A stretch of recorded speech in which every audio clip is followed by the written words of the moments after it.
Burkina Faso President, Ibrahim Traoré. A name that echoes through the corridors of Africa and beyond. The world is paying attention from Ouagadougou to Moscow, Paris to Washington, and the world at large. And for good reason. Imagine this, the presidential jet, a gleaming Illusion IL-96-300, straight from Putin's personal fleet, touching down at Ouagadougou International Airport. The scene is electric. Military honors, top officials standing at attention, and most intriguingly, the Russian ambassador and his inner circle personally waiting on the tarmac. But why? Why did Russian officials break protocol to welcome Traoré home, just as they had seen him off days earlier? What does this reveal about the seismic shifts happening in global power dynamics?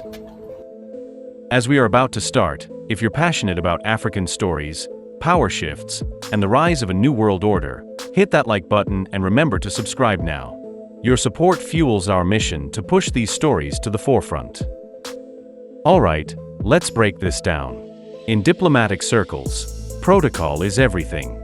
Typically, when a head of state returns from a foreign visit, it's their own officials who greet them. Yet, the Russian ambassador and his team at Ouagadougou Airport?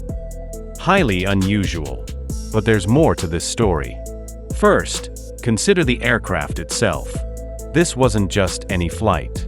It was Putin's personal aircraft, flown by a Russian crew. Maybe the Russian officials were there to cater to their crew, ensure the aircraft's security, and oversee its prompt return to Moscow. But that's just the surface. Now, think about security.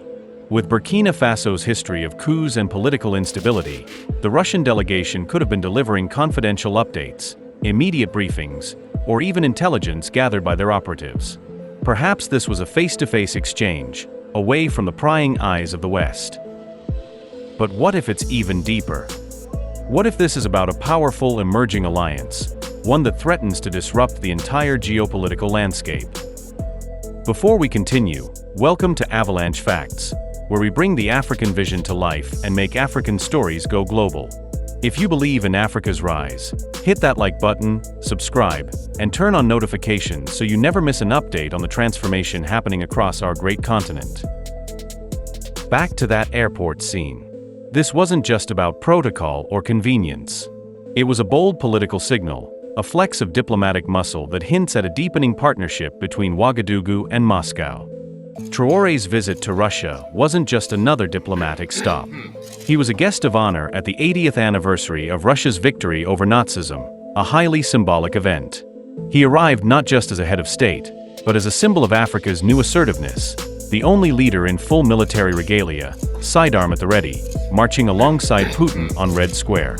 The message was clear: Burkina Faso is breaking free from its former colonial master, France, and forging a bold new path. Then came the speech. Standing beside Putin, Traoré declared, "We want machines, not aid." A direct challenge to the old model of dependency and a call for self-reliance, industrialization, and scientific advancement in Africa. It was a rallying cry for a continent tired of being a pawn in global power games. This partnership isn't just about symbolic gestures. Behind closed doors, Traoré and Putin discussed military cooperation, economic development, and technological collaboration. They talked about training Burkinabe troops, technology transfer, and even joint military production. They discussed scholarships for Burkinabe students, university partnerships, and technical training, the foundations for a future free from Western control. The stakes couldn't be higher. For Traoré, this alliance is about sovereignty, survival, and a multipolar world where Africa chooses its own partners. For Putin, it's about breaking Western dominance and building new loyal allies in a rapidly changing world order. But what about the West? How are France, the US, and their allies reacting? The answer, with alarm and grudging respect. They know the old model of influence in Africa is collapsing, and Traoré's bold moves are speeding up that decline. So, what do you think? Are we witnessing the birth of a new power axis in the Sahel, or just another chapter in Africa's long struggle for true independence? Drop your thoughts in the comments below. And don't forget, our next video will go deep on the secret security measures Traoré and Putin put in place to prevent a coup while Traoré was in Russia. You won't want to miss it. If you believe in an Africa that rises on its own terms, if you support this movement for self-reliance, dignity, and progress, then be part of the change. Like this video, share it far and wide, and let the world know that a new Africa is here. Subscribe now to Avalanche Facts, where we bring the African vision to life and make African stories go global. Let's tell the world that a new Africa is rising.